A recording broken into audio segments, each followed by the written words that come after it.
नमस्कार, मेरो नाम चाहिँ निरज याखा राई हो। म हाल अमेरिकामा छु।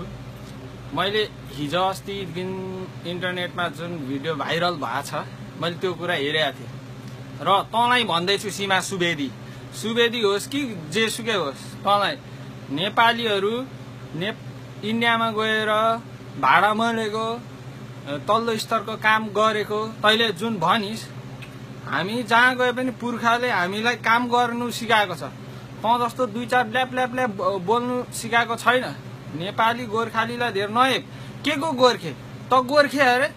इन्डिया कहाँबाट गोर्खा भयो? इन्डियामा त्यो सुवेदी थर पनि चेन्ज गरिहाल तुरुन्तै। सुवेदी कसरी चाहिँ तेरो इन्डियन थर भयो? तातो नछारो बोल्छ। के म यहाँ अहिले अमेरिकामा आएको छु, कोही युकेमा छ, त्यो सबै नेपालीहरू अब आफ्नो देशलाई चाहिँ हेला गर्नु? के सोचेर तैँले भिडियो हालिस् यो? तैँले अलिकति पनि तेरो दिमाग छैन कि? त मानसिक सन्तुलन हराएको केटी हो।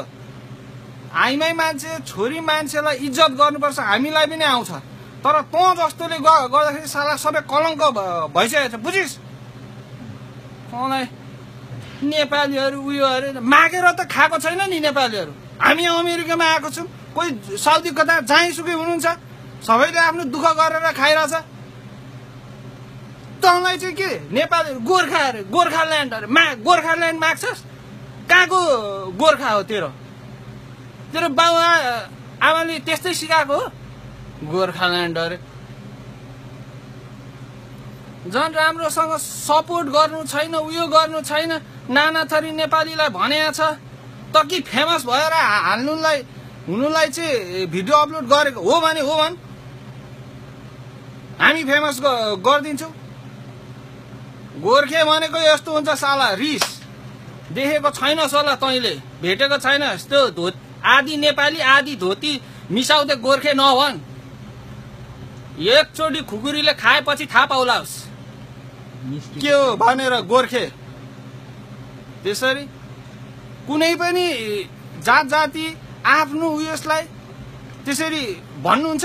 जे पाए थिए त हामीभन्दा ठुलो होला, पढे लेखेको होला, तँलाई यही सिकायो बाबुआमाले? संस्कार के हो? संस्कारको कुरा अरे। कमेन्ट मैले हिजो पनि हेरेको थिएँ, संस्कार अरे। तिम्रो चाहिँ के संस्कार हो? तिम्रो चाहिँ के संस्कार हो? मागेर खाने हिँड्ने चाहिँ राम्रो कि काम गरेर खाएको चाहिँ राम्रो?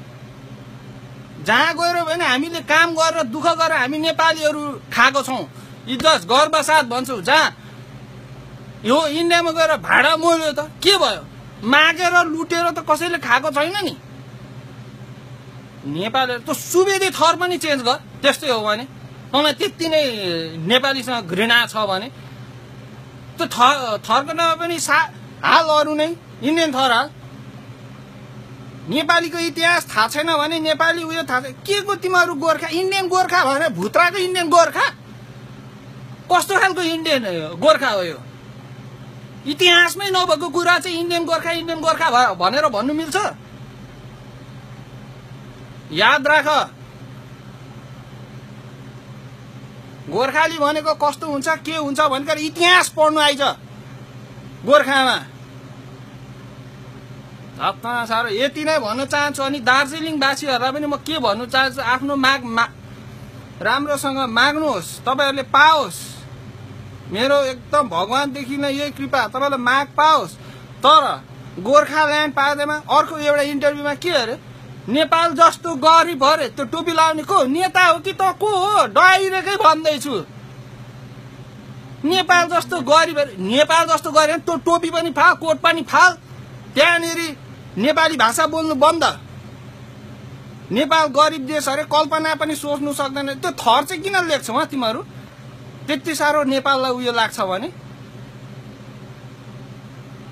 हामीले त आफ्नै नेपाली हो भनेर त सपोर्ट गरिरहेछौँ त, गरिरहेथ्यौँ पनि। यस्तो खालको आफ्नो देश, आफ्नो भाषा, आफ्नो संस्कृतिमा आँच आउने कुरा लाग्छ भने हामी त्यो कदापि मान्ने छैनौँ। Especially this video was dedicated to के अरे त्यसको नाम? सीमा सुवेदी।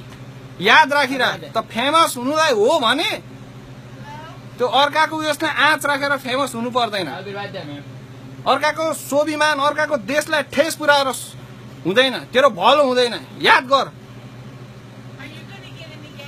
Thank you. भयो भयो।